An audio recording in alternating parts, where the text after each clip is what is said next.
No one would have believed in the last years of the 19th century that human affairs were being watched from the timeless worlds of space. No one could have dreamed that we were being scrutinized as someone with a microscope studies the creatures that swarm and multiply in a drop of water. Few men even considered the possibility of life on other planets, and yet, across the gulf of space, minds immeasurably superior to ours regarded this Earth with envious eyes. And slowly but surely, they drew their plans against us.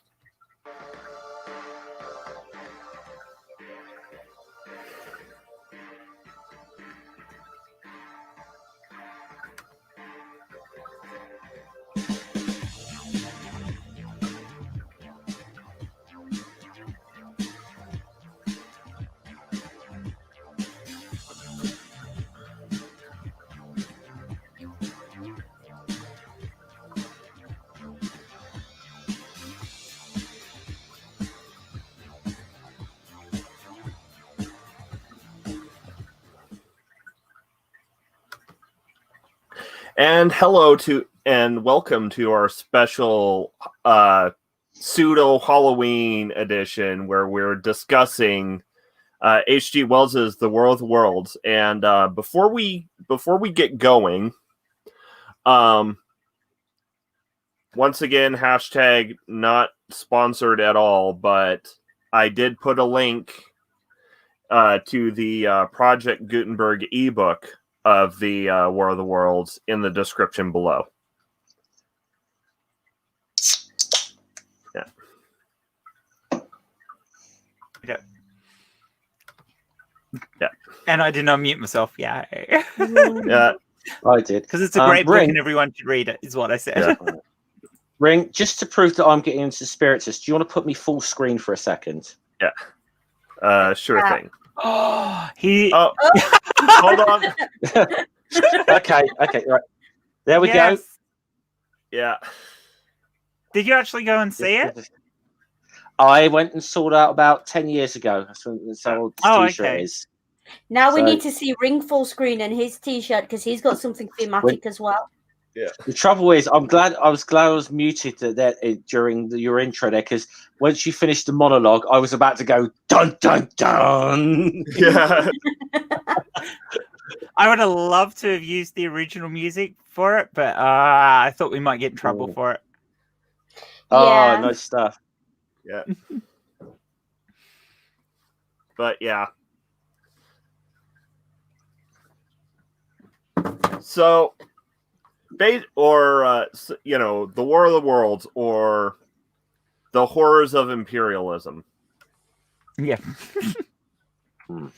But I currently we have Linda from Abidity in Danish and Amiga Nuts in the chat, and of course, hello to anyone who is lurking or watching in the future. Oh, we do too. Hey, Amiga Nuts. Yeah. Stupid. Amiga Nuts might not still be there because of my ungodly delays, because Your ungodly delays, it's after midnight here. Yeah. I was trying to fix a faucet. Fair enough. Oh, you're lucky he's here at all and not in the hospital. Oh, is he that I love my husband, but he's not handy. Yeah. Because I was doing a water change this morning. And I accidentally pulled the handle off the tub faucet. Of course you did. How the hell did you manage that? So I had to run to Walmart and get a new handle, and I was trying to install it. I basically, I just got back. I was on my way back from Walmart as the Asterix stream was wrapping up. Can I just say, my husband the screwdrivers. Can I just say, and I'm speaking for Hissy on this as well. When we went live doing that stream, we were not aware that today was the beginning of Native American History Month. We apologise for that. Yeah, apologies, or we'd have mentioned it. Now that's something I think to handled it make as me well look as we forward could to have when done. I eventually watch it. Sorry, I didn't watch it earlier. We got visitors here, so No. I think we handled it about as diplomatically as possible with that, to be honest. Yeah. Mm. You're always going to have those problems with Asterix and Obelix comics. Yeah. Mm. There's nothing you can do about it. Yeah. It's one of those, isn't it? But it was particularly rough this week because it was the Great Crossing. Yeah. Oh. Yes, now you see Yeah. why Jeff just said Yeah. that. Mm. So, Let's get back to the actual topic. yes. War of the Worlds. Yes. War of the Worlds. So, obviously, first written by H.G. Wells. Hold on, I'll double check on the publication Only date written by because- H.G. Wells. Well, yeah, I know it was written by H.G. Wells. Well, not just first written. I mean, I know other people have done adaptations, but Yeah. Sorry, I'm being a smartass. I mean, Yeah. to be honest, and this first released in 1898. Yeah. I am going to So- drop a link in the chat to anyone who's interested. The media, the War of the Worlds radio play of 1938. Yeah. The adaptation is available to listen to for free. Is it now? Yeah. It is. Oh. As in the And, one that caused all the furore because people thought it was real. Well, that That's that what was they say. overstated. Somewhat overstated, yeah. Yeah, it was. It's still cool. But actually, technically, you could say that broadcast sent me to the hospital. What happened? You've definitely heard this story, Hissy. I'm not sure if the others but I'm have. giving you an opening to tell yeah. So it was during the Ebola scare, and I was working the night shift at Fort Campbell, and we were allowed to have earbuds as long as we had one out, and I had one of those ones with the little rubber dealies. So I figured, hey, it's I remember now. I figured, hey, it's Halloween. I'll listen to the Orson Welles broadcast of the War of the Worlds. Well, I'm listening to it while I'm doing my work, and the sergeant calls a meeting, and he's across the room from me. So I, yank out the earbud and go to the meeting, and unfortunately, the rubber bit was still in my ear. And it being 10 p.m. at night, everything was closed and no one had tweezers on them. So I had to go to the emergency room because that was the only place that was open to have them take the rubber bit out of my ear. Do you understand the walking disaster I'm out? do you appreciate and understand that? You will Why I don't always have let to have him tweezers and bandages. Yeah, unless it's bolted down and unbreakable, he's not allowed near it on his own. And he tried to fix a tap. To be fair, I'm surprised he's not swimming from what we can see now after hearing that. And yes, Amiga Nuts. Nice thing about Project Gutenberg is everything on Project Gutenberg is in the public domain. Mm-hmm. Yeah. A good rule of thumb is if it was made before Mickey Mouse, it's probably in the public domain. Yeah. Unless, of course, Disney had at some point made their own version of it. Well, no, it's still in the public domain. Just there's the Disney version that isn't. Yeah, no, Yeah. so like things like your Grimm's fairy tales and your stuff like that, you can still use Disney have those, so much but to not the answer for, though. simplified versions. Yeah.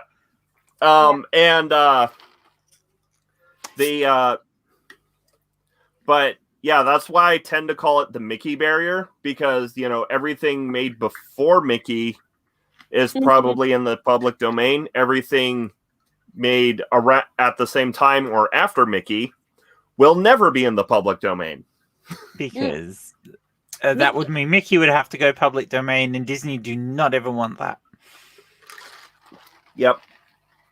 Disney just keeps on getting copyright law Altered. Updated, so the limit gets longer and longer and longer. Which is ridiculous. It's way past sensible now. Yeah. But we're not talking about copyright law. We are talking... No, we're not. About War of the Worlds. Yes. Isn't that just a lovely opening, that? It Yeah. is a lovely opening. I mean, I know Richard Burton's version for the musical I'm going to version. comment though. Ring, your accent was all over the shop with that. Yeah. It was. One minute you were Ken Ham, the next minute you were like this upper class English bloke, and then you were you, and I was just. It was cool, but I was like, what? Yeah. But it is an iconic starting line for a book, starting paragraph for a book. It is, and I will highly recommend the. And I can't believe I'm recommending but the Audible version of this, the Jeff Wayne version, Wayne, War of the musical with Michael Sheen as the narrator. Michael Sheen, not the Burton. It's Michael Sheen and Taron Egerton on Oh, Audible. And of course, This one. Wait, so Yeah. this one. have you ever watched the DVD of the musical? no, I've only listened to the album. The DVD is amazing. For a while it was actually on Netflix, the whole musical. Wow. I don't know if it still is, but if you're in a country where it still is, go watch it. It's worth watching. And of course, alongside being, and Hello Never Again. I never again. Hi. And of course being, adapted over and over and over again because it's such a classic story. It is basically the progenitor of the alien invasion genre of literature. Yeah, pretty much. And I think it's a very clever genre, I think, because it really. You mentioned it earlier before the stream. Did you mention it at the start of the stream? You were talking about imperialism, the musical. Well, yeah, it's the story. It's a story about the horrors of imperialism. And it's so interesting to me that he does it in that way, because it's a way. We talk a lot about media and how people learn from reading fiction. Yeah. People do learn. It's not a 1-to-1 ratio of fiction affects reality at all, but people do learn and develop their understanding of the world through reading. Yeah. Sorry, guys. My internet crashed from it. There's a large, cylinder type thing that's just landed in my garden. Do I need to be concerned? I think you should turn Only if it starts unscrewing at the top and something comes out. Yeah. Now, see, if the cylinder had, landed in, if this were, unfortunately, this the cylinder that is currently landed in the UK has landed in the UK rather than America. I mean, there's a nice landing patch right on the White House lawn. I mean, I'm not saying it should, but yeah. Well, Yeah, Wouldn't 'cause that be the just thing an is, awesome like- place for a heat ray. Yeah.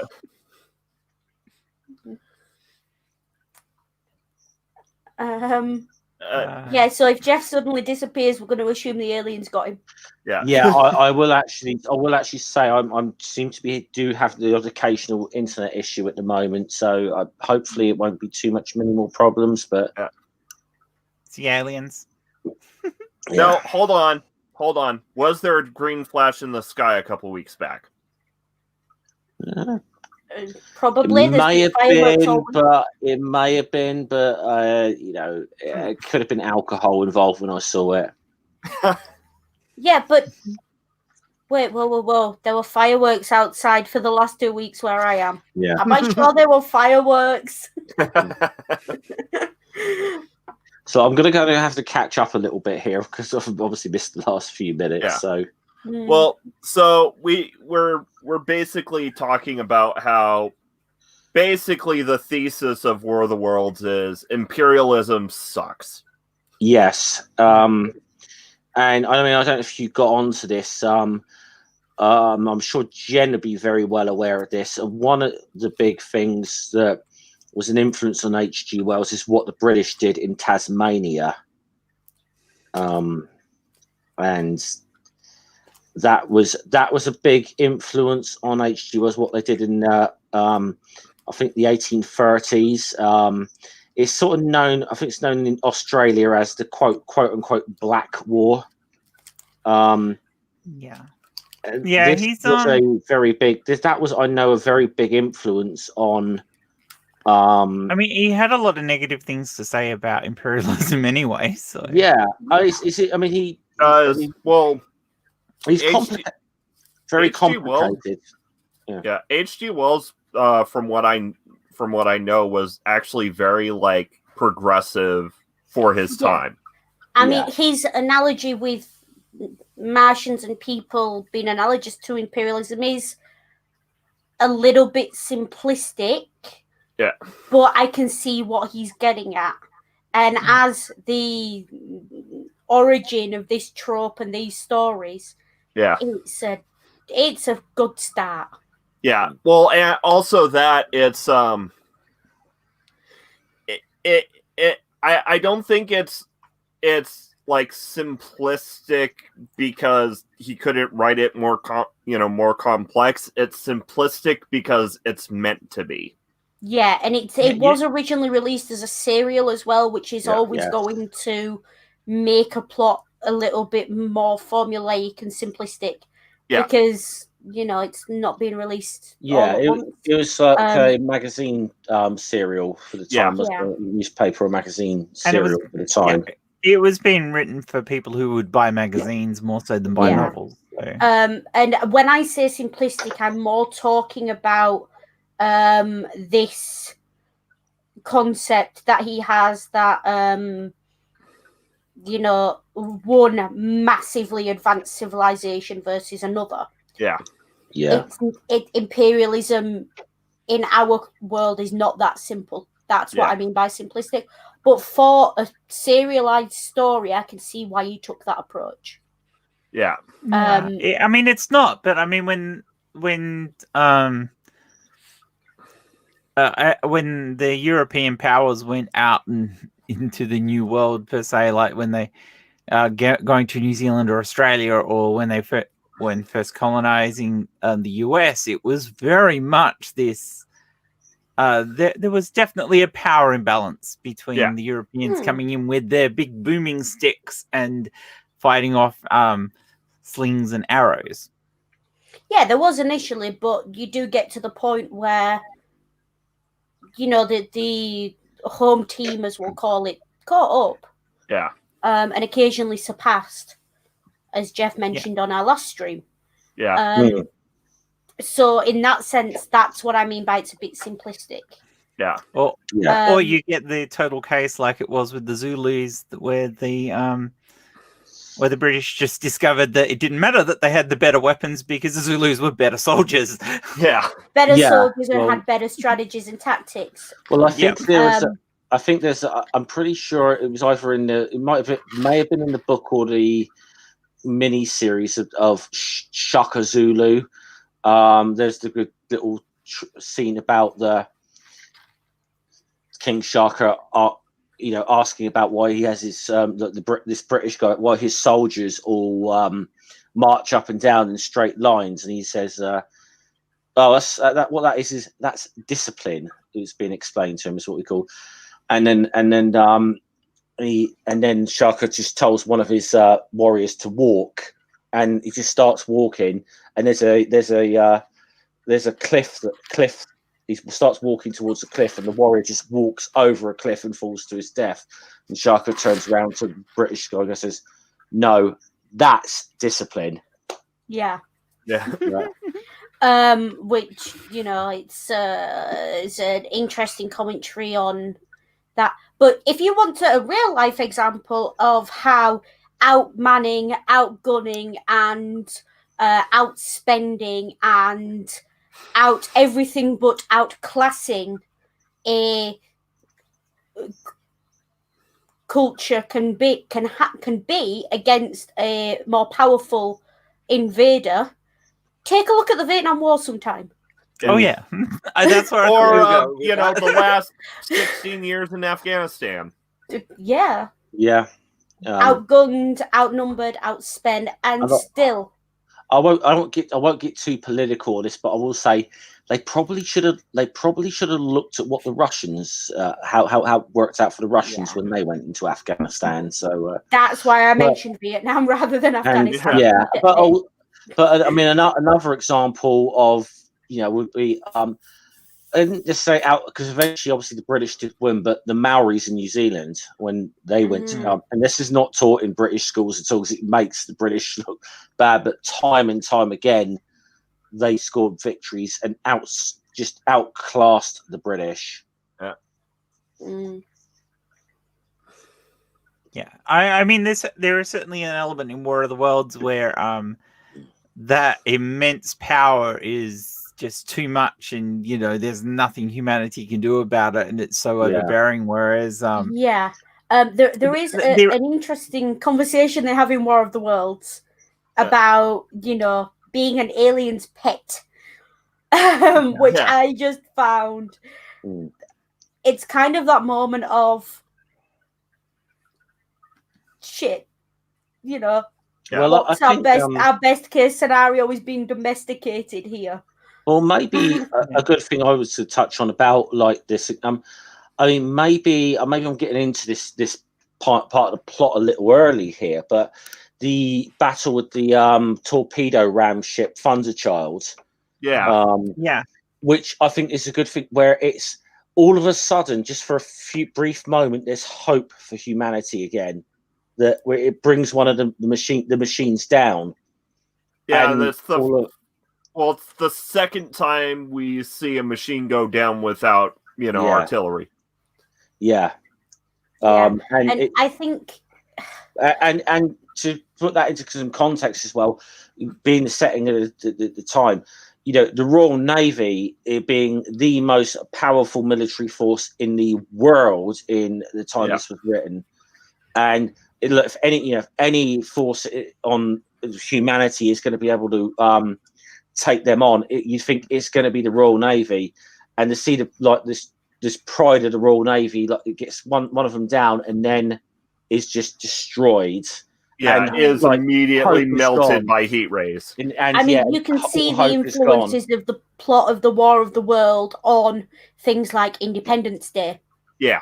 You can see the influence. Independence Day is a straight retelling of War of the Worlds. Yeah, I would call it more of an adaptation than a.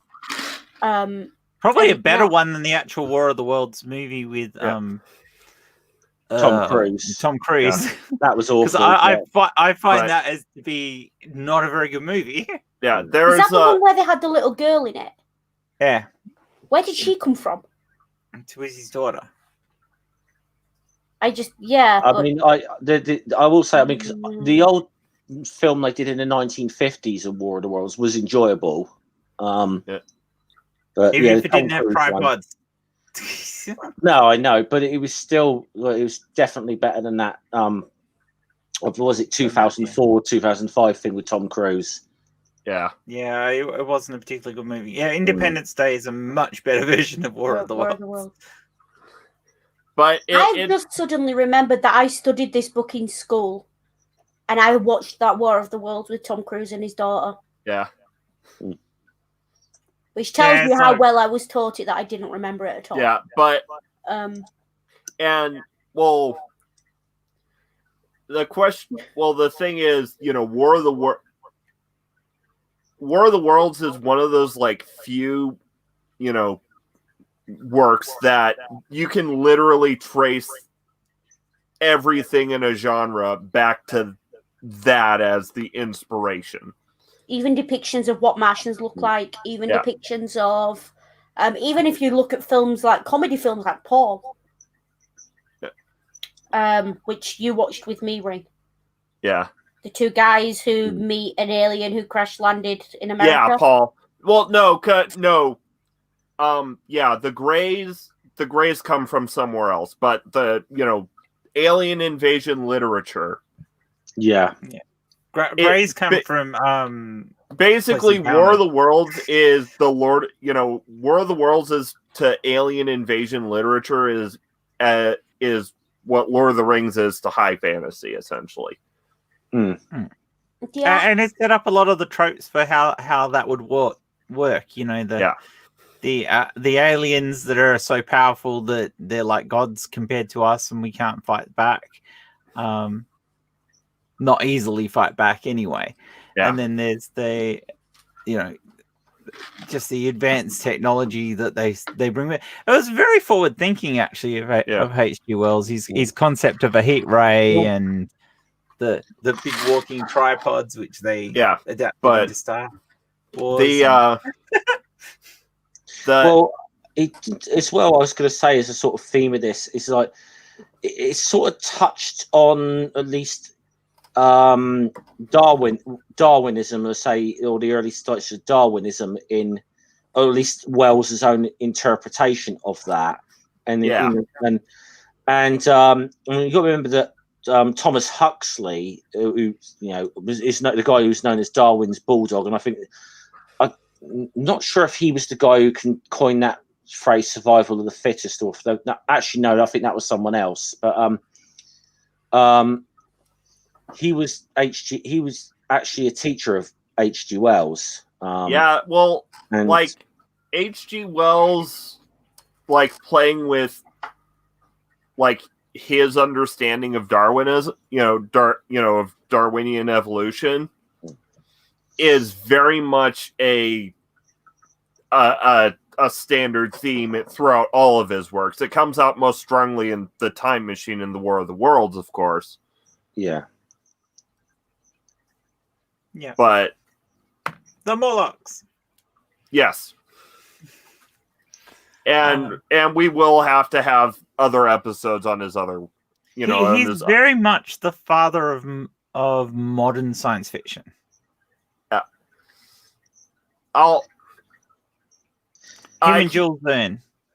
Yeah. He was among a movement of what kind of helped found modern science fiction. But he's one of the founding fathers or founding parents, because you'd have to put Mary Shelley in amongst that as well with Frankenstein. Well, obviously, we can talk about with the early pioneers of science fiction people. I would say Mary Shelley, Jules Verne, H.G. Wells. I think one of the things that more and more we H.G. Wells is that when he wrote, that whole thing where he wrote a lot of things that seemed to come true in a few years later. And there is a story. Now I can't swear to the authenticity of this story. It's just what I heard, that H.G. Wells wrote a story called The Land Ironclads, about fighting machines on Earth on tracks and with big guns on them.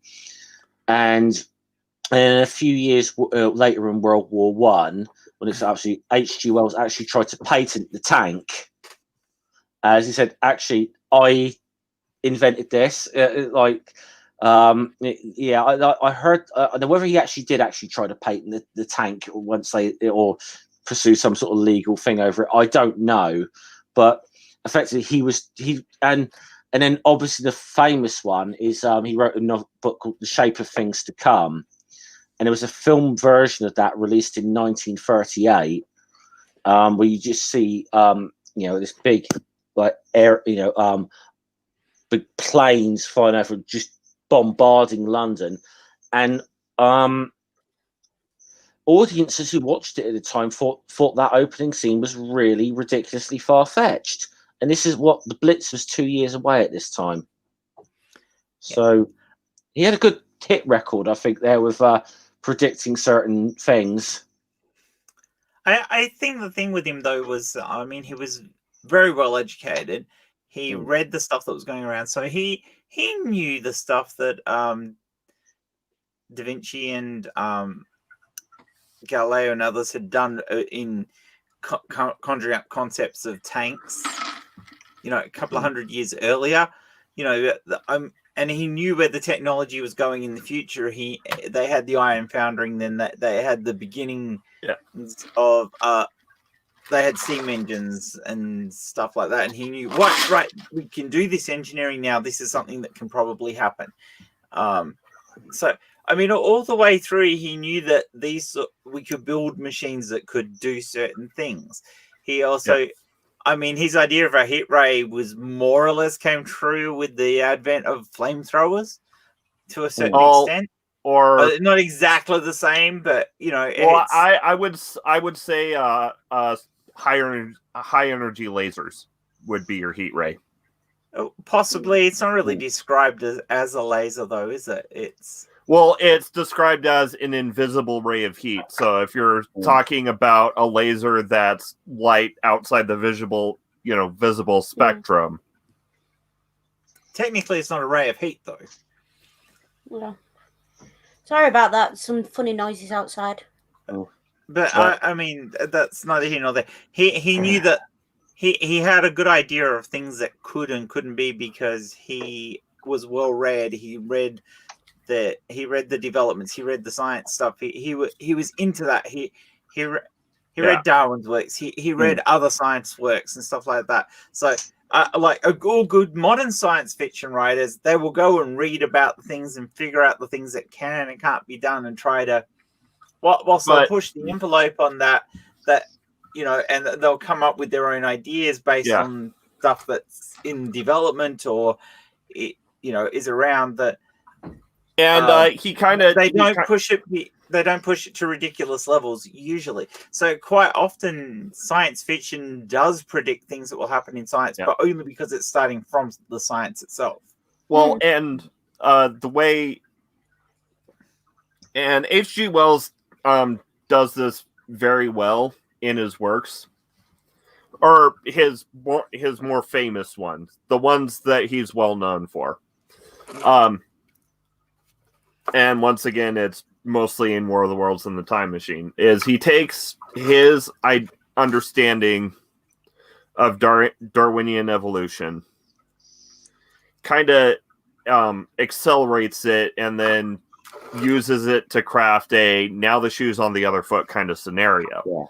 But like in regards to the Martians, he takes the notion of Darwinian evolution along with Aristotle's ladder, the fact that everything is progressing to a better form, to where, and that his idea of that form is the Martians, which are all mind, essentially.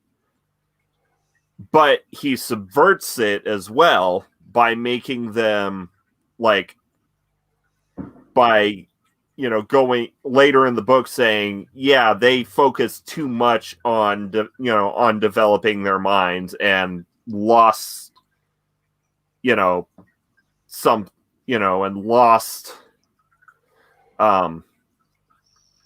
their humanity. Not exactly their humanity, but lost their Martianness. Well, they're humanity in the sense of I'm heavily paraphrasing, but basically he points out they like heavily specialized for intellect and lost out on being able to do other stuff. Yeah. I will point out as well, just because you said it, if you Google Aristotle's ladder, the first page of hits are all Aristotle's ladder, Darwin's tree. Yeah. And I'll just actually say, in fact, thanks, Hopswatch, you're right. It was Herbert Spencer that coined that term, survival of the fittest, not Huxley. You are right. Yeah.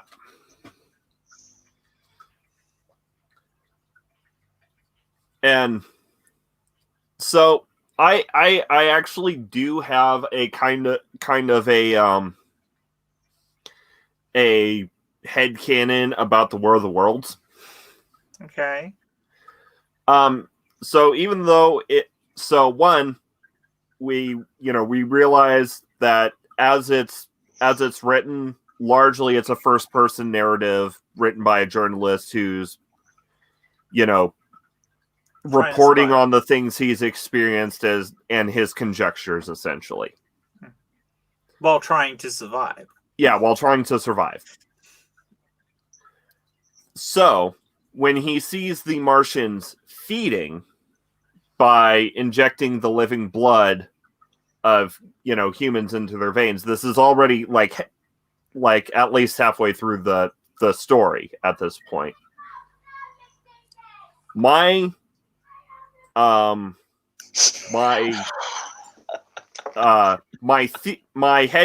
is, even though it's specifically said they're eating, this is from the viewpoint of the narrator, though, they're not eating. In my opinion, they are trying to immunize themselves because they're already starting to get sick. Also, they're trying to get the antibodies from the humans. Yeah. But in the process, they're just injecting themselves with more viruses. Yeah.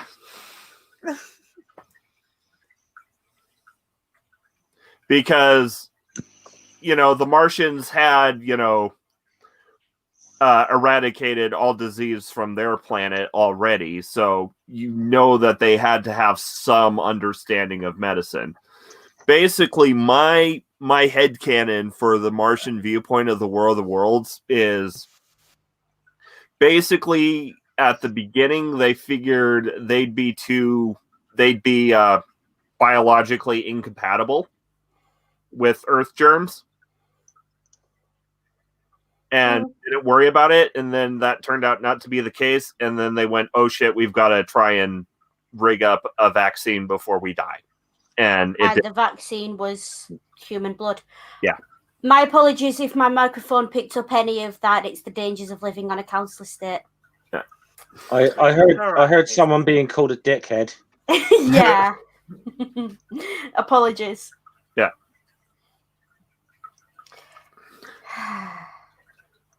So yeah, there's that.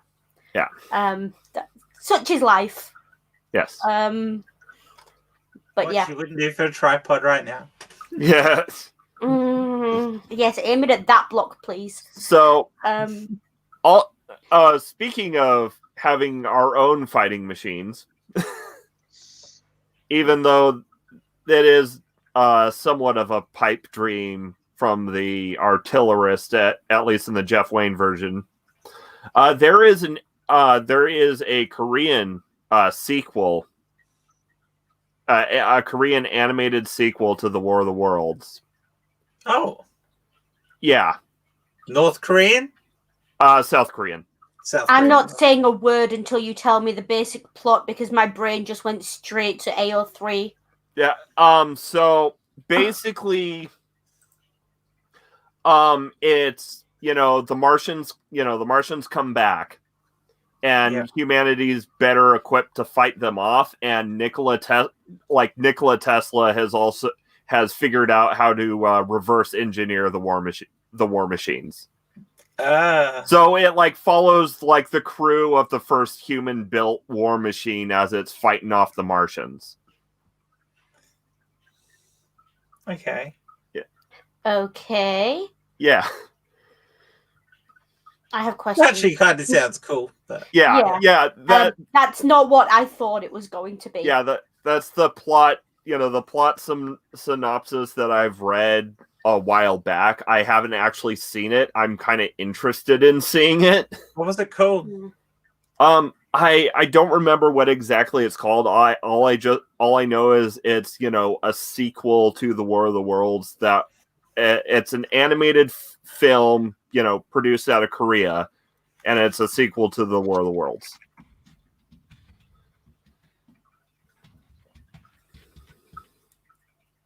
Okay, that's not what my brain went. Yeah.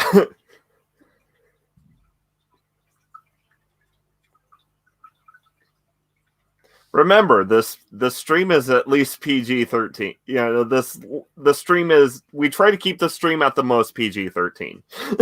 Do you know where my brain went when you said sequel? Where? Back to that conversation I mentioned that struck me at the start of the stream, and what I could probably find on AO3. And I am not filling in the gaps because, yeah. Well, also, actually, there is another, there was an unauthorized sequel by a different author, that came out less than a decade after the War of the Worlds, called Edison Conquers the Martians. And it's, apparently it's a total load of trash, but it's also the originator of the ray gun. Can I point out? It's called War of the Worlds these Goliath, sequels and have in it's common? Malaysian, not Korean. Oh, Malaysian. Okay. Can I point out what it sounds like both of these sequels have in common? Yeah. A complete failure to have grasped the point of War of the Worlds. Yeah. There you The go. point is that we couldn't fight back. Yeah. Yeah, but I mean, well, we get. I think it's because people like to have hope as well. So. Yeah. Yes, but the entire point is that it's not hopeful at all. Except that the aliens do get killed by the bacteria. So. Yeah. The ones who are here, and it does sort of hint.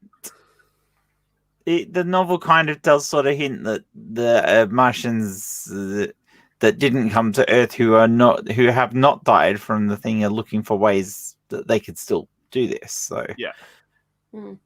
and it also does in at the end of the book, it does hint that we will. We are at the end of the book, people are already studying the war machines and how they work to try and figure out how they work. Yeah. So he does hint at this in the book, but he never wrote a sequel. So yeah, which is because he never wrote sequels to anything he wrote. Fair. That's someone who knows how to let go of their story and their. Are you going to put it up? We're definitely going there. And knows how to move on from when they have made a name for themselves without destroying the legacy in the process. Yeah. Yeah. Well, I mean, he didn't come out and say a whole heap of bullshit about other people just because he was a prat, did he? So I genuinely thought I might get to the end of the sentence before you all cracked up.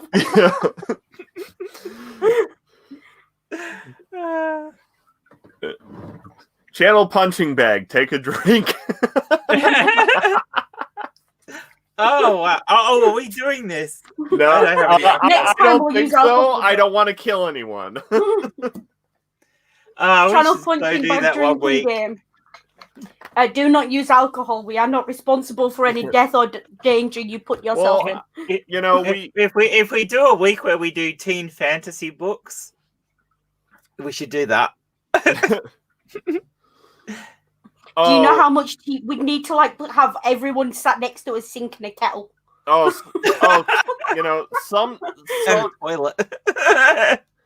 Some week I'm gonna have to sit you guys down and talk to you about what I consider as the Christian equivalent of Harry Potter. Yes, you keep saying that, and I keep saying you need to do it, and Yeah. Is there a punching bag that goes with that one as well? I forget what the author's name is, but there'll be a reason. Yeah.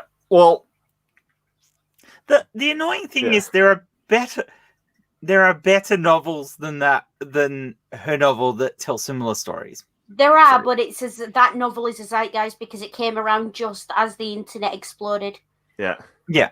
It It was really a fantastic world, and it was the world that people fell in love with, not even necessarily the plot, the characters, or anything else. Yeah, she's a good world builder. She's not good at characters. Mm-hmm. Yeah.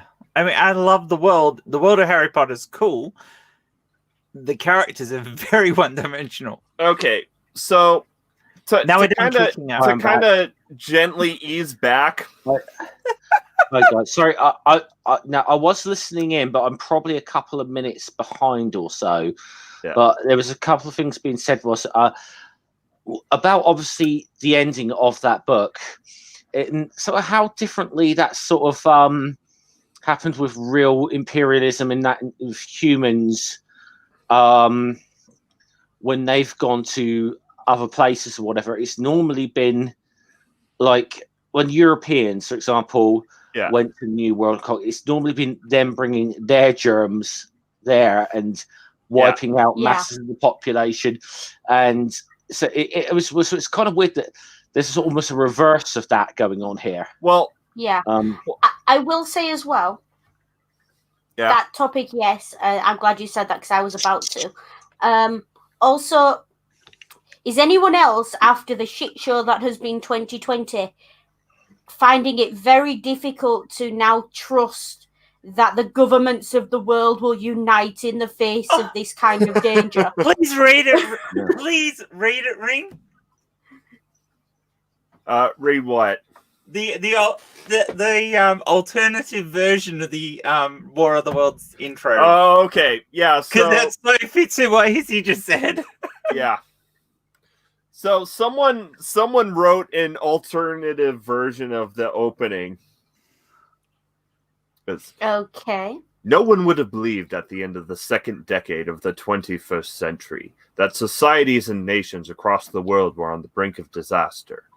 No one would have dreamed that the chaos would be wrought by those microscopic creatures that swarm and multiply in a drop of water. Only a few souls considered the possibility of another global pandemic. And yet, below our perceptions, a life form so immeasurably simple in structure compared to us, stirred and changed, and slowly and surely it crossed the barrier of species, and the time of isolation began. Dun, dun, dun. And slowly but surely, we failed to draw our plans against it. just so apt. Yeah. So apt. I just in terms of what you're saying, as far as we took our diseases to other the Europeans took the diseases that developed in Europe to other countries and infected other colonies. The thing about diseases is you need lots of populations to have them evolve fast enough that you get new ones, and that's why you have the bad sewage, you have the big populations all together.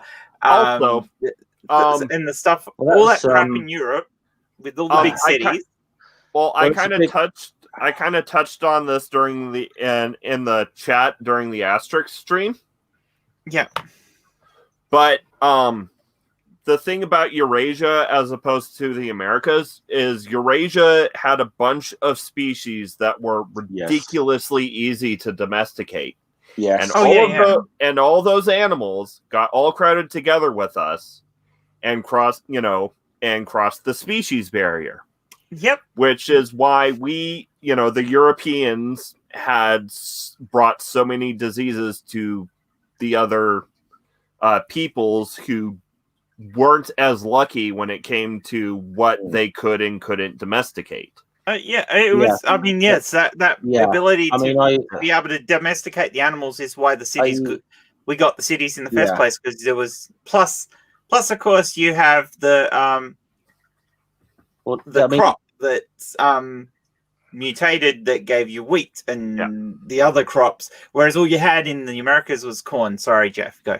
I was going to say that. I mean, I don't know how many you're familiar with it. Now, there are one or two issues with it in it, but I don't know how many people have read Jared Diamond's books, Guns, Germans, and Steel.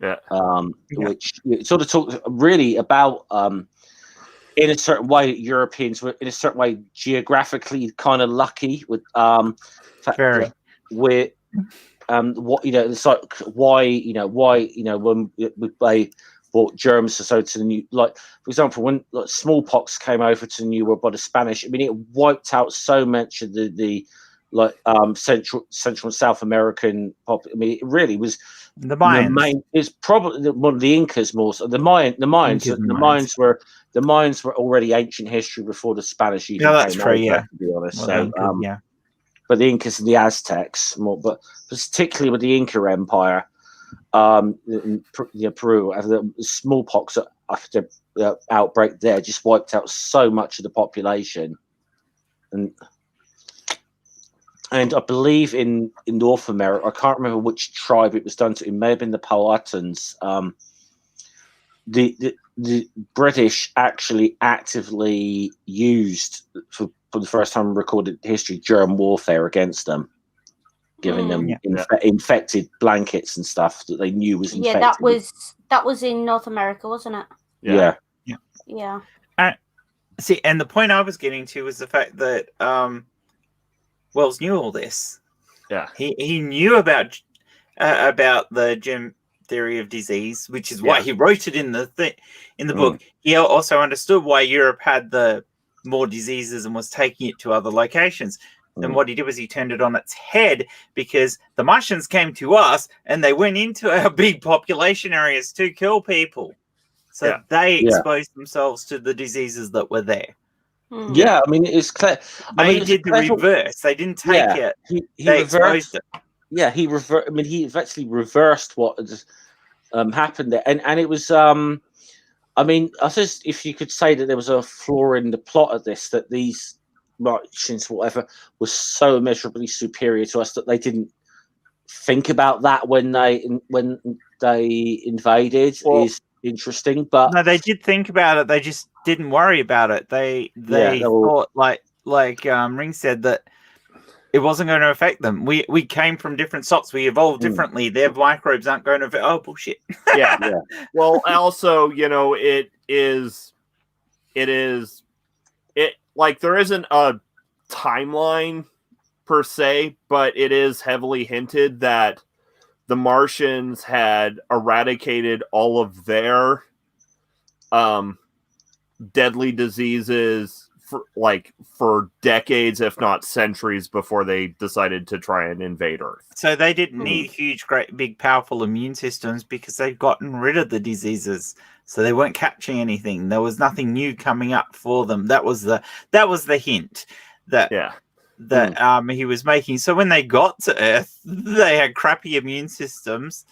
And as soon as a virus crossed it could have been like the species barrier. I mean, it doesn't really say what it was, but I mean, I think people sort of generally theorized that that it was the common cold or something that killed them all. Yeah. We don't know. It doesn't really specify that. But I mean, they landed in England. Everyone has the common cold in England. Actually, it's like implied that it probably is the common cold, but Alan Moore in his League of Extraordinary Gentlemen in Volume 2 actually did the War of the Worlds because the League of Extraordinary Gentlemen is basically the most ambitious fan fiction project of all time, most ambitious cross universe fan fiction of all time. Yeah, and it was. I will say have this: the concerns with that comics. statement. I will say that the comics of that were absolutely fantastic, and I really don't want to speak ill of the recently deceased, and I don't blame him. But that film was awful. Yeah, and I'd hate to diss a Sean Connery film right now, but that film was awful. But Yeah. the point I'm working towards in the version or in the League of Extraordinary Gentlemen version of the War of the Worlds, it's actually a bioengineered version of smallpox, like a super deadly version of smallpox that was bioengineered by Dr. Moreau. Because League of Extraordinary Gentlemen is, as long as Alan Moore can get the rights to or can allude to it slyly enough without getting in legal trouble, it exists.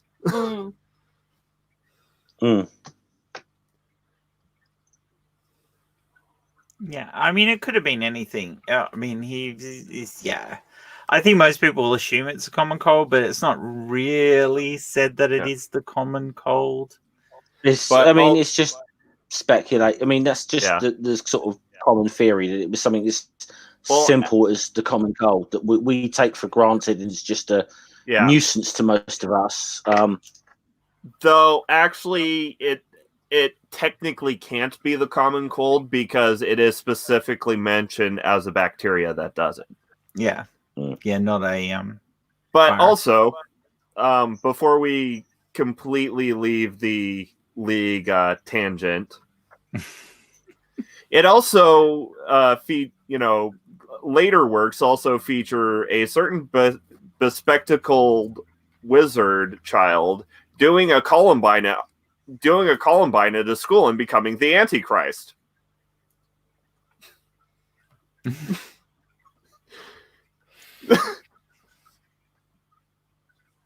I'm sorry, I couldn't let that go. I had to. My face literally did that flat mouthed emoji. Yeah. I mean, let's face it. That kid would need so much therapy. Oh, damn, does he? I mean, he is so up himself. Yeah. But anyways, back to War of the Worlds.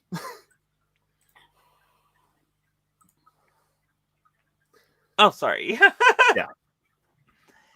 So. Oh, we lost Jeff again.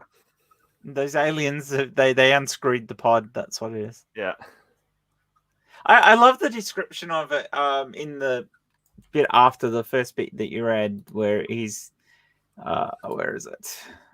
Amiga, that's a loaded question that I can't answer on a live stream. Because phrasing. Where they're talking about them launching. I'm not going to look for it. Look, the 10 days where they see them every day. New ones are launching from Mars with the green mist and heading that way, and the astronomer goes, "Well, it's nothing to worry about. There can't be any life there. So this is just a natural phenomenon." And even when they land, he still doesn't think it's anything to worry about. Yeah, he thinks it's a man inside. Yeah, denial. Like, oh, it's a bit warm. Yeah, you think? I keep having internet issues at the moment, but that's right. You should check on that silver ball in your garden, Jeff. Yes. Is it getting any closer? But they described it as a... There's a sort of screwing kind of motion going on. Interesting. Hold on. I've got a good one. I've got a great way of getting rid of it, because we know why aliens have not contacted us. You just go out and breathe on it without a mask. No, go out of it. Large bodies of water do not curve. Research flat Earth.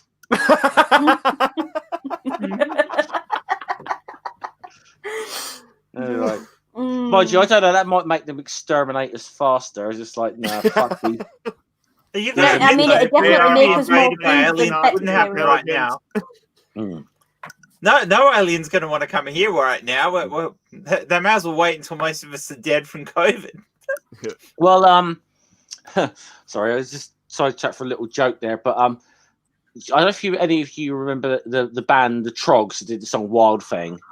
Yes. But, the guy from that, one of the lead singers, that Reg Presley, was big into the aliens and crop circles or whatever. And then there was this big crop circle that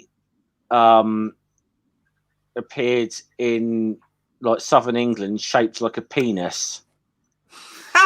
And Reg Presley researcher says something along the lines of, maybe they're trying to tell us something. And my thought was, yeah, such as if we hear Wild Thing one more time, we're going to nuke your planet. Yeah. So, and of course, not only is he is H.G. Wells,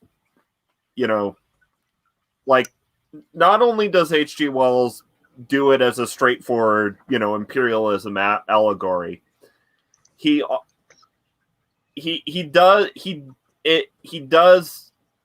is not as simplistic as it appears on the surface, because he has his journalist character meet with a priest, and they discuss the theological implications of these invaders from another planet.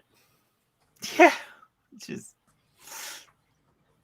And though I do prefer the version of that scene in the Jeff Wayne musical. And the song's awesome. Oh yeah. Honestly, if someone were doing a production of the Jeff Wayne, version of the musical and holding auditions, I would audition so hard for Parson Nathaniel. That's on my list of that would just be a fun character to play. Yeah. Wasn't Phil Lynott from Thin Lizzy the original one in that? Yeah. I don't know, but I know in the last there was the last revival of it. Kerry Hope Fletcher, who's a YouTuber, played the parson's wife. Yeah. So she sang No Nathaniel.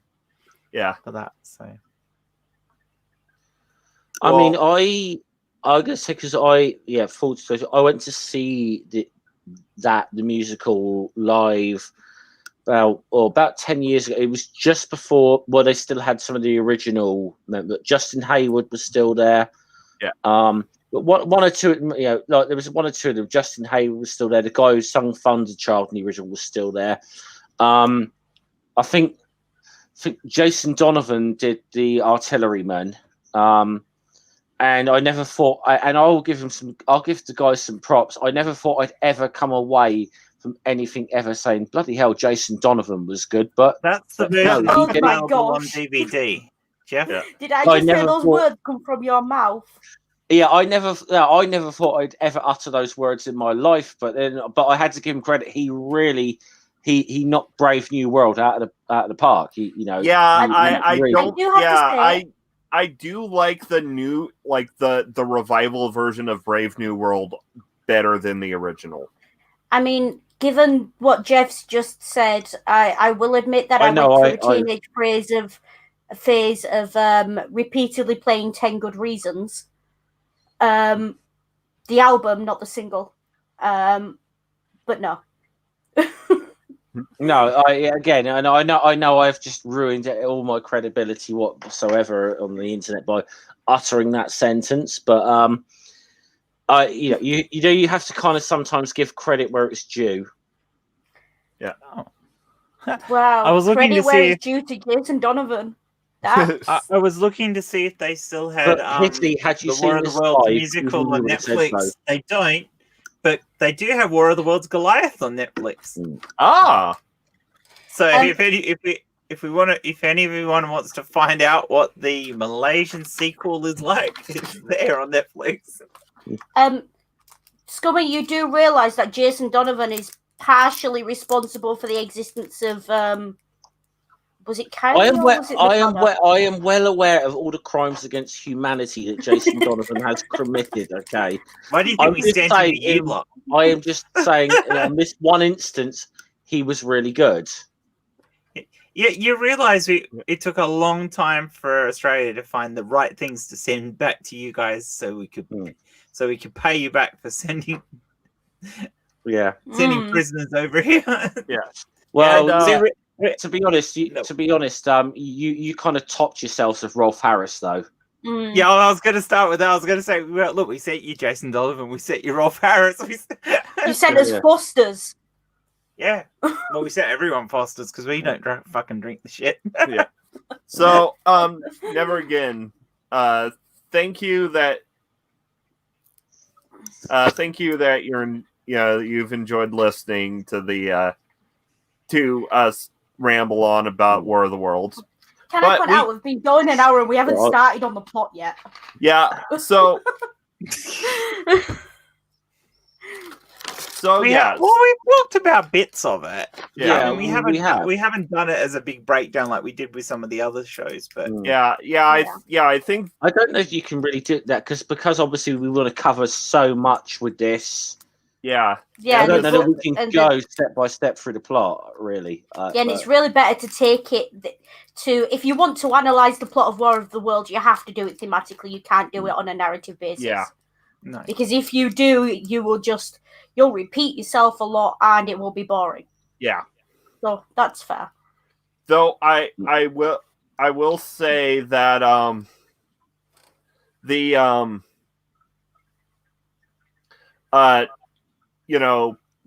of the main differences between the Jeff Wayne version and the original novel is the Jeff Wayne version streamlines things a lot.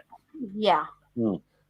Because the bit in London with the Thunder Child, that's the journalist isn't there for that. Yeah. In the novel. In the novel, it's he's recounting stuff that he learned from his brother-in-law. Or, later. And I will say as well, something that really struck me about this book, and I want to talk about this because this amuses me. Because of the era it was done in, travel in this book is very limited and it sticks in the UK. Yeah.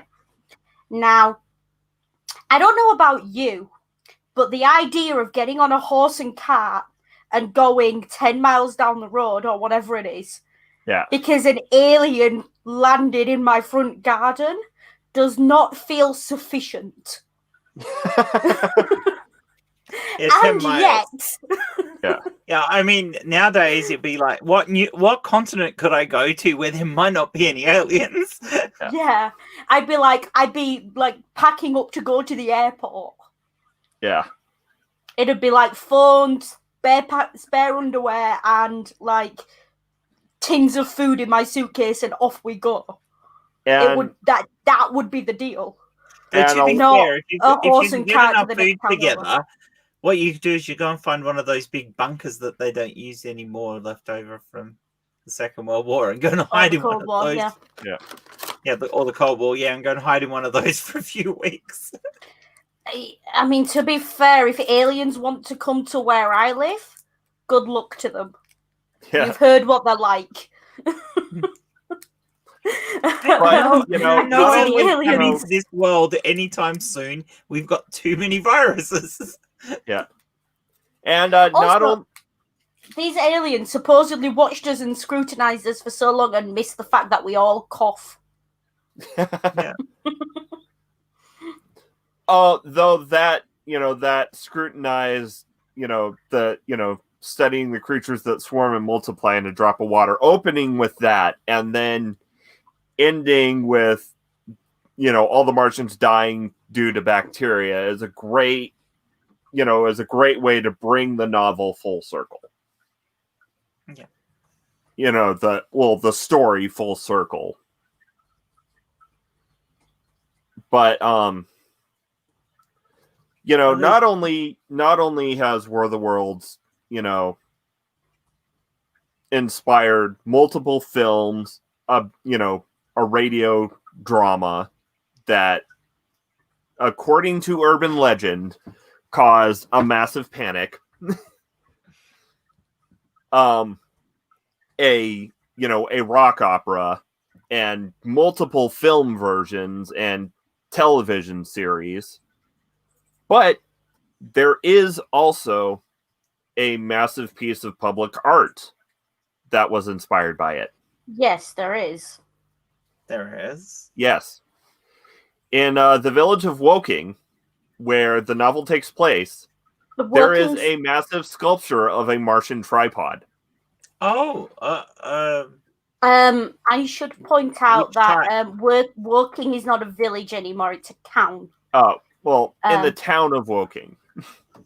I should point out we're talking about a town that the built-up area of Woking has over 100,000 population. It's not a small area. Okay. And it's technically part of London. It's a technically it's a borough within London. It's part of Surrey. It wouldn't have been at the time. It wouldn't have been at the time, but it is now. Honestly, I still want to see that tripod in person. Yeah. But it's a bit, it's 20 miles out of central London. Oh, it is a yeah, cool. Yeah. It has its own football club. It's not small. Yeah. Is what we're saying. But there is a Martian tripod in Woking. The things you learn.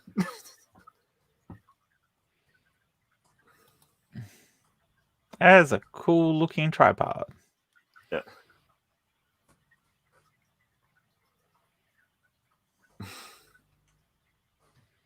Awesome. On one hand, I can see your point, Never Again. On the other hand, I am definitely here for art dedicated to great works of literature.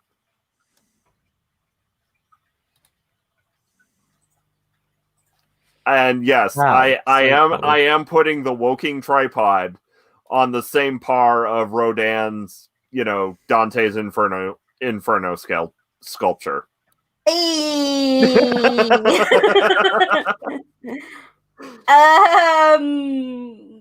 There it is. One is a masterpiece. That One is is essentially a load of spare steel chucked together. That's brilliant. Yeah. And it's not exactly pretty to look at either, to be fair. Although the working tripod, I've just found a great image, and let me get it on full screen because you need to see the way this is being. Yeah. It's brilliant. I love it. It has AO3 appropriate anatomy. Look at it. Well, I mean the tripods did have metallic tentacles to grab people with, to grab things with. Those are not made for grabbing. I'm sorry, they're just not. I will say it. They are not made for grabbing. I have literally... we got mine still up. Huh? Yeah. It is brilliant. Yeah. I love it. But yeah. They're not made for grabbing. Yeah.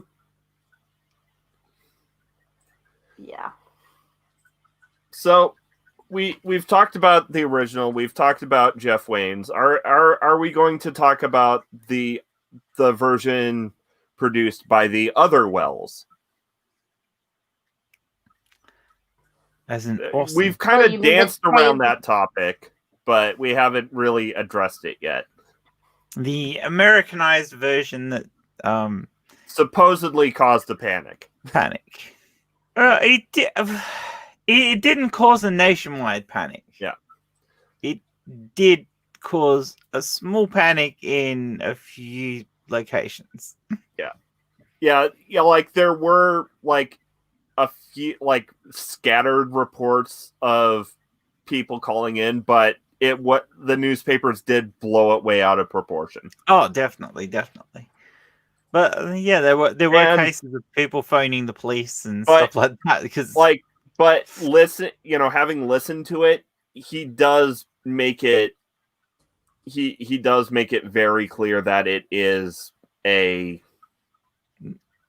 production. It's like, it's like, thank you for listening to our production of the world. Like, it's interspersed in between like bits of music and such. So like maybe if you turned in during like one of the fake news broadcasts, I could see a cause for worry. And we think that's what happened. There was a few people who tuned in the middle of it, and oh my god, and then just panicked. But the degree of panic was mild compared to what it could have been. I mean, had they wanted to panic people, they damn well could have. Yeah, it's why they didn't do it that way. It was deliberately made out so that people wouldn't think that was the case. So.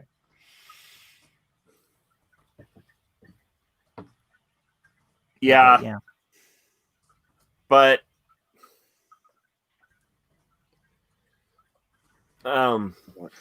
sorry, I'm back. I was listening in. Now I don't know quite where you got to. Jen touched on this.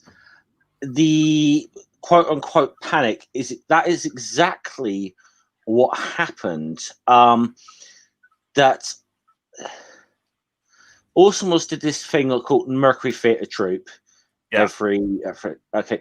Now there was another very popular radio show that overlapped with that, and then what would happen is that a lot of people would switch stations, and but Mercury Theatre Troupe was like, I don't know, 15, 20 minutes into their broadcast. Yeah. So those that were listening from the beginning knew what the deal was. It was those who maybe joined 15, 20 minutes into it that were like, what's going on here? And of course, a lot of them didn't stay around for the second act, where it was completely made obvious that it was. Yeah, it was made obvious that it was a lot. So I think it is like about 15 or 20 minutes in where they do the scene with the with the Martians, like the first appearance of the war machines. Well, the pod, and they're viewing it, and it's coming, and it's done just like a news report. Which Orson Welles had this. I mean, as an artist, even before he went to radio, he had this whole lot of things about putting like classic pieces of literature into different settings. He did a version of Macbeth, but it was based around sort of like I don't know, like Haiti and voodoo and stuff. And he famously did Shakespeare's Julius Caesar as an onstage play, but set in fascist Italy with like Mussolini in the Caesar role. So also I think he liked to do these kind of almost more contemporary versions of classic works, which is precisely what he did with this. Now, I don't know though how well you are aware though that there were in years that followed this, that there were almost things done as tributes to Orson Welles broadcasts that were broadcast in other countries that did cause panic. There was I think it was in Chile. There was a panic over effectively just a redoing of that play, but set in obviously in Santiago or wherever. And I'm trying to remember, somewhere else I can't remember if it was Guatemala or something like that, but there was, I think it may have been Guatemala, and the army was called out because because they didn't quite know, because people were panicked or whatever, and the government didn't quite know what was going on. I think it was Guatemala. I don't quote me on that. It's one of those countries. So, because of almost the legacy of and people were doing it as a sort of tribute to what Orson Welles had done. And I mean, the ironic thing is this as well, is that when H.G. Wells first heard about what happened, he sort of kind of knocked Orson Welles. But a few years later, they did actually meet and talk, and then kind of became friends not long before Orson Welles died. No, I mean, H.G. Wells died. Yeah. And I think H.G. Wells kind of came to understand what Orson Welles was trying to do.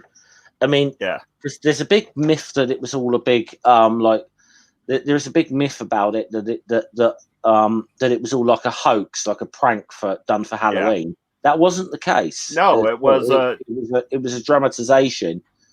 And yeah, if you really listen to the full broadcast, it's fairly obvious that this is a play. But I can almost understand where in the 1930s, where you're just tuning in halfway through to that, and bearing in mind people may be a little less skeptical about what they hear on the radio or media at the time as perhaps we are nowadays. Yeah, and then and then also the 1930s was also the era of yellow journalism and the big newspapers trying to, crush what they see as their competitor by blowing things out of proportion to try and make radio seem even less trustworthy. Mm. Yeah. I'm going to be rude, people, because it's nearly 2 a.m. and I am actually falling asleep, but I'm going to miss the rest of this conversation because it's awesome. But guys, enjoy. Everybody viewing, enjoy, because War of the Worlds is an awesome story. Anything you got coming up?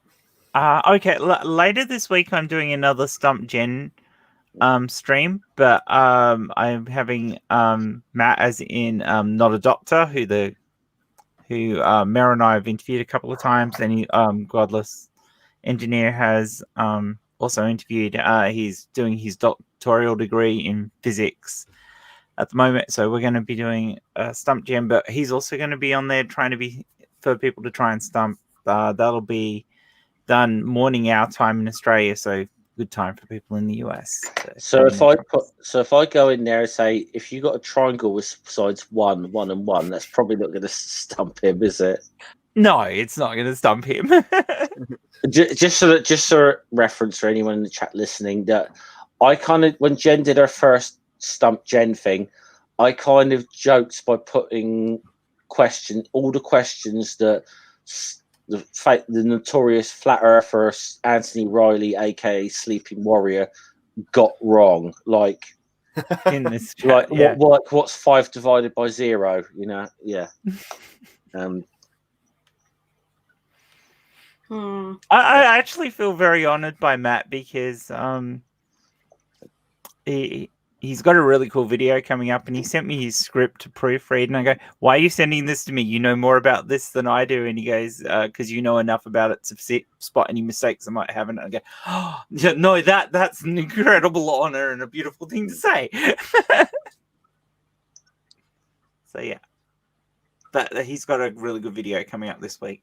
Nice. I think you're like me, Jen. If you get in a room with someone who's like just got a, I'm in my element when I can just sit under the learning tree as someone who's got a mind way better than mine. I mean, he's doing his PhD at the moment in physics. I'm like, yeah, I mean, I know a fair chunk about physics, and my field is maths, so I find physics easy, but I haven't got a degree in physics. Well, it's like earlier today, I was on a stream where I spoke to Landon Knoll. Landon, cool. Yeah, and it's like one of those things, like 90% of what he said, a lot of the things he says goes above my head, but I always learn something, and he's always really cool about the fact that some people are learning this for the first time. when you get a compliment from Right. somebody like that about your own knowledge, it's like, oh, yeah, no, I feel really good. Yeah. So yeah, so I'm looking forward to that one. I'm hoping to a few more of my Stump Gen streams. I'm hoping to have guests on for them so that people can try and stump the guests, not just me. So Yeah. because it's more fun when you've got the banter of people. Although I've enjoyed doing them solo as well because it's challenged me, so that's been fun. So, but I'm gonna go and get some sleep. You guys have a great rest of the stream. Everyone in the chat and everyone who catches this later, go read Water of the Worlds if you haven't, or go read the book and then go listen to the musical because it's awesome. Right. Yeah. By the way, I'm going to just correct myself because I just had to check this. It wasn't Guatemala; it was Ecuador where they called the army out. That was where it was. Cool. It was Ecuador. Brilliant. Awesome. All right. Night, Yep. guys. Night. Bye. Right. But yeah, adaptations of that radio play or something have been going up right up till 2017 until something like of was something done. I mean, there was one, and in 2013 there was one that was introduced by George Takei of Star Trek fame, which was re-aired the kind of original show, and that. So it's that radio broadcast is gonna live on. Yeah. It's almost as famous as the novel itself. And I think like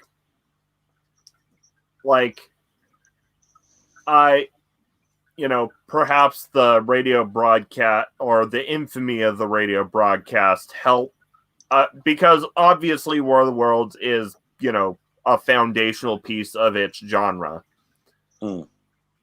But perhaps the infamy of the Orson Welles broadcast kind of helped cement its place in history. Yeah. Because you can't really talk about, you can't really mention the War of the Worlds without either mentioning the Orson Welles broadcast or the Jeff Wayne musical. Yep, absolutely. And the fact that it lends itself to so many sort of mediums, and the fact that you could make, obviously, it's a novel. You could make a film. The fact they've made a great, really a great radio play of this. Yeah. It is a great play. The way it's done, and the fact that you could adopt a story like this into a musical. Yeah. I mean, you'd never think on the surface that you could adopt a story about an alien invasion into a musical. On the surface of it, sounds ludicrous. Yeah. Yet it is one of the best musicals I think ever written. And I'll say this: if anyone who's ever seen this live as well, and I am going to be. If you ever get to see Jeff Wayne conduct an orchestra, that's a treat in itself. Because you know how you see most conductors out there with their suit and tie or whatever, with it sticking there like, like that. So Jeff Wayne's like this. He's standing up, no stick in his hand, but it's like he's like dun dun dun. That's the way he's popping along and dancing whilst he's. That's a treat in itself to just watch Jeff Wayne conduct that. Yeah. Yeah, I think the War of the Worlds is probably one of those stories that will just continue being readapted for eternity. Absolutely. And it'll be like one of those ones where most of them will eventually get lost to time and won't be remembered, but there will be shining examples once every couple decades of a really good adaptation. Yeah. But it War of the Worlds and probably also the Time Machine are basically going to be cemented in at least Euro descended English descended culture's consciousness for the the rest of time, perhaps. Absolutely. I mean, it is a timeless story, and I think it has launched an entire genre, the alien invasion genre, which has been retold in, sometimes very, very well, and other times badly. Hey, Mel Gibson, Signs. I'm looking at you. But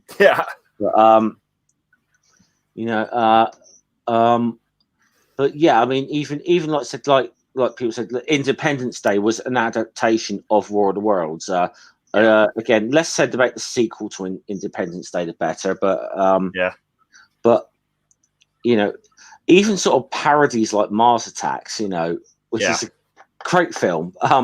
But this all spawns from that kind of whole genre that is spawned from War of the Worlds. Yeah.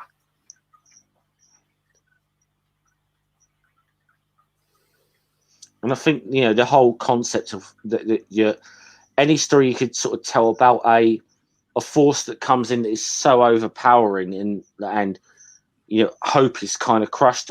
There's something about a story like that. Yeah. But I do think, obviously that it's a good. We talked about it earlier. It is a brilliant, brilliant commentary on imperialism and maybe trying to put yourself in the position of the oppressed in that situation. Yeah. Would be a takeaway from that. And you know what? I'm thinking next week we should just kind of keep the H.G. Wells train going and talk about the time machine. Why not? But next week, yeah. Yeah, because we'll start by talking. This week is about how imperialism sucks. Next week we'll have some commentary about how capitalism sucks. Hey, and it'll be thematic with our asteroids again. I'm going to say that's a great. That's a great little takeaway, actually. Yes. Yeah, because like I said, it's Hi, Sam. Sorry, hello, Sam. Hey, Sam. Thanks for joining. Thanks for joining us. Better than late than never. But yeah, H.G. Wells does have it's kind of his signature where he takes, he puts the shoe on the other foot, essentially. I will actually put this out there as well. I think someone may have uploaded this on YouTube. I don't know, but there was a documentary film made a few years ago called H.G. Wells and the World of the Worlds. So obviously it touches on the War of the Worlds, but it's also a good little documentary into the life and mindset of H.G. Wells. It's a good little thing to, if you're just dipping your toes into who H.G. Wells was, it's a good starting point.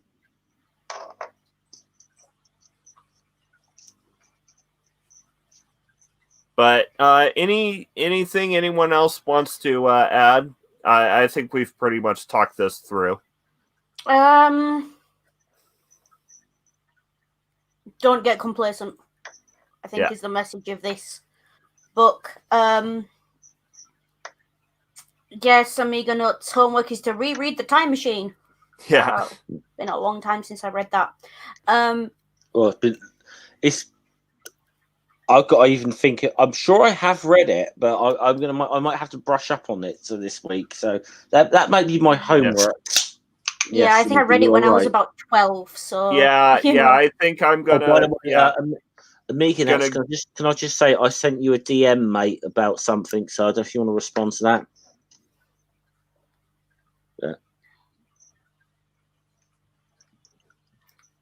So yeah, it's a timely book for us to have spoken about. Yeah. And it's an interesting exploration of how human beings are so adaptable.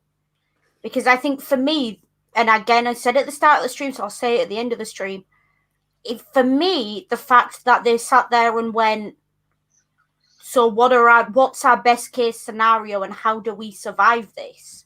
Yeah.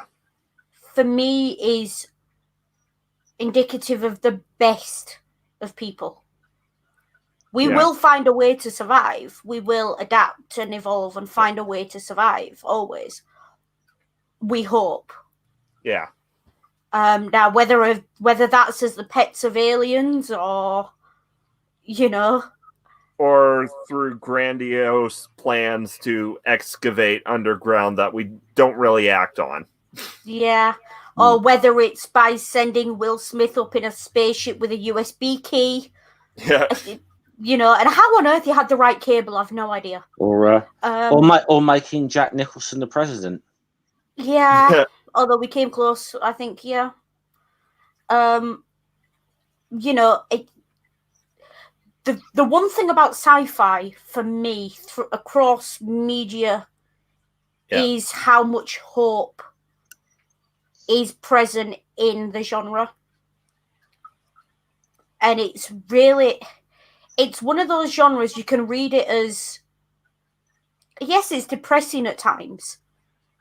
And it has some really dark shit in it. And it has some really problematic elements. But it is first and foremost about, there's a group of writers, a group of people, a group of readers who genuinely believe that humanity will survive and that humanity will grow into something good going forward, whether that's because we see Star Trek and a worldwide alliance exploring, or whether it's because we will unify in the face of an unkillable enemy, although I'm not sure how many more stories like that there are going to be. It's hopeful. And 2020 has been a shit year. I needed the feels. It gave me the feels, okay? Yeah.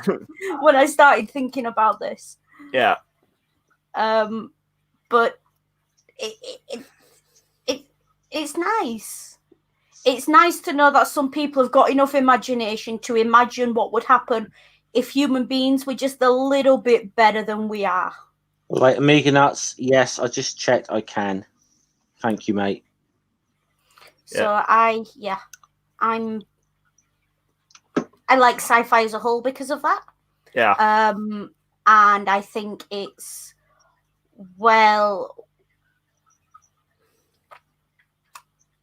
it's a recurring theme, and it's a genre I come back to when I need that little jolt of the kids are all right. Yeah. They're not, but in the books, the kids are all right. Yeah, I do enjoy science fiction as a genre on a number of levels. I mean, sometimes whether it's a utopian or dystopian view of the future, and okay, sometimes what I want to consume on that can sometimes depend on the mood I'm in.